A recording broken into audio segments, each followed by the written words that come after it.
When I was a kid, I always felt like there was something beside me. Not a person, not a ghost, not an imaginary friend that disappears when you grow up. It was something different, something that only I could hear.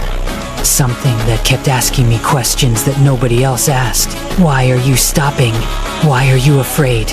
Why are you pretending you don't care? At first, I didn't understand it. Most people spend their lives running away from those questions. They distract themselves. They make excuses. They tell themselves they'll start tomorrow. But the voice never accepted tomorrow. It only cared about today. I started calling it a monster. Not because it was evil, because it was powerful. A monster doesn't care about comfort. A monster doesn't care about excuses. A monster sees what you're capable of and refuses to let you settle for less. And here's the secret. I think everyone has one. Some people just stop listening. As children, we dream without limits. We imagine impossible futures. We believe we can become amazing. Then life happens. People laugh. People doubt us. We fail. We get embarrassed. We get rejected. Slowly, that voice becomes quieter and quieter until we can't hear it anymore. But it never disappears. It's still there, waiting.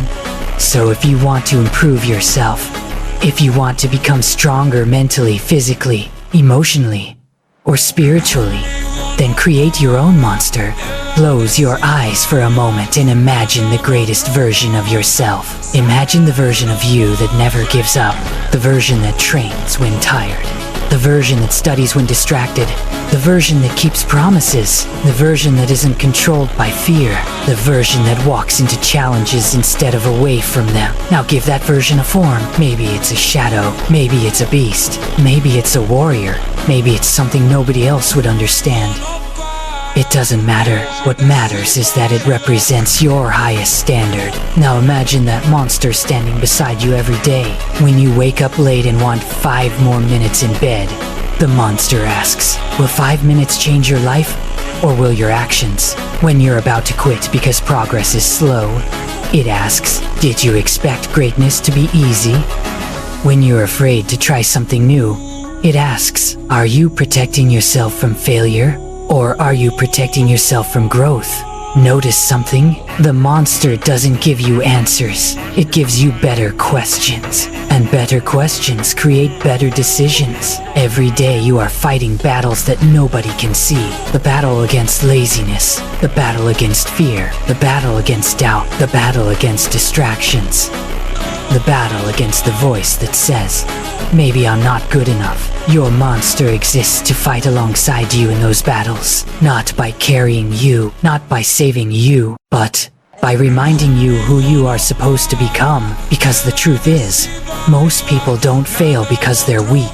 They fail because they forget. They forget their goals. They forget their promises. They forget the person they wanted to become. The monster remembers every single time.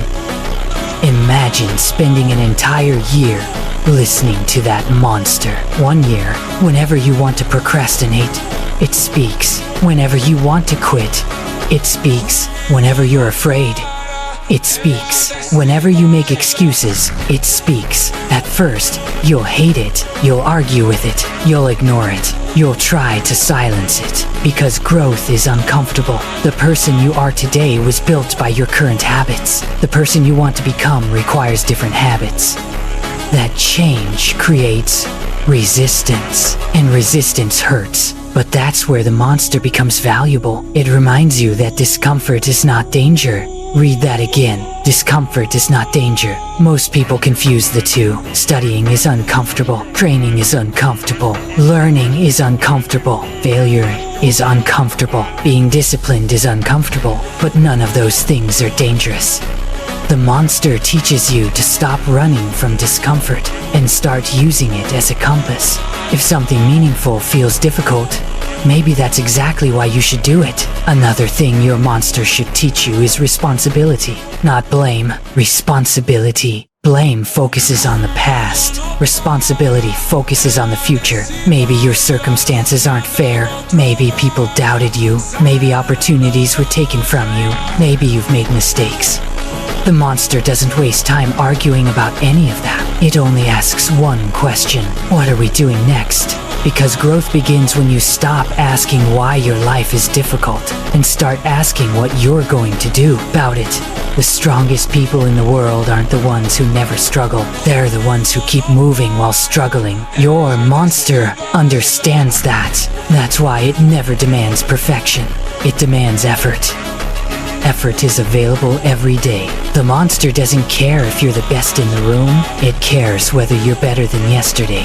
One extra page, one extra workout, one extra attempt, one extra lesson learned. Tiny improvements repeated hundreds of times create extraordinary results. Most people underestimate what they can become because they overestimate what can happen in a day and underestimate what can happen in 5 years. The monster sees the long game. It knows that greatness isn't built in moments. It's built in repetitions. One choice, then another, then another, then another, until the person you used to be becomes unrecognizable. And eventually something incredible happens. The conversations with your monster begin to change. At first it constantly pushes you. Then it starts encouraging you. Then one day it simply smiles. Because the things that once required motivation now happen automatically. Discipline becomes identity. Effort becomes normal. Growth becomes a lifestyle. And that's when you'll discover the greatest secret of all. The monster was never separate from you. It was never some magical creature. It was never an invisible companion. It was the strongest version of yourself waiting for you in the future. Every time it challenged you, that future version was calling your name. Every time it pushed you, that future version was reaching back through time. Every time it refused your excuses, that future version was protecting the life you were meant to live. So create your monster. Give it a voice. Give it standards. Give it a purpose. Let it challenge you when you're weak. Let it humble you when you're arrogant. Let it guide you when you're lost. And every night before you sleep, ask it one simple question. Did I move one step closer today? If the answer is yes, keep going. If the answer is no, start again tomorrow. Not because you're perfect, not because you're special, but because the person you can become is worth fighting for. Keep moving, keep growing, keep listening. Your monster is still waiting for you.